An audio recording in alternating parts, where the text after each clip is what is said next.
ఒంటరితనం అనుభవించడం గల కారణం ఏంటంటే నీలో పరిశుద్ధత తక్కువైంది. నాలో పరిశుద్ధత ఎంత ఉంది, నేను ఎంత పరిశుద్ధంగా జీవిస్తున్నాను, నా మాటలు, నా చూపులు, నా నడకే, నా ప్రవర్తన ఎంత పరిశుద్ధంగా ఉంది. వ్యక్తిగతంగా మనలను మనము పరిశోధించుకోవలసిన సమయం. పరిశుద్ధత అనేది కరువైపోయింది. సంఘాలలో కరువైపోయింది, విశ్వాసుల మధ్య కరువైపోయింది, సేవకుల మధ్య కరువైపోయింది. ఈరోజు పరిశుద్ధత ఎక్కడుంది?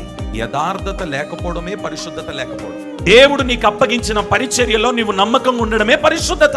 దేవుడు నీకు అప్పగించిన పరిచర్యలో యథార్థంగా ఉండడమే పరిశుద్ధత.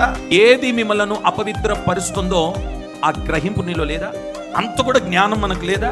ఇది మనల్ని అపవిత్ర పరుస్తుందనే సంగతి మనకు తెలుస్తుందా లేదా? తెలిసినప్పుడు దీన్ని ఏం చేయాలి? మనం ఏ పరిధిలో పెట్టాలో అక్కడి వరకే పెట్టాలి. ఇది పాడు చేస్తుంది నా భక్తిని, నా పరిశుద్ధతను పాడు చేస్తుంది, దీని వలన నా ఆత్మీయ జీవితం పాడైపోతుంది, దీని వలన నేను పరిశుద్ధతను పోగొట్టుకుంటున్నాను. నీ సేవకుడు, నీ నడిపించే నాయకుని కన్నులు మూయొచ్చు, నీ భర్త కన్నులు కూడా నువ్వు మూయొచ్చు, నీ భార్య కన్నులను మూయొచ్చు, నీ పైన అధికారి కన్నులు మూయొచ్చు.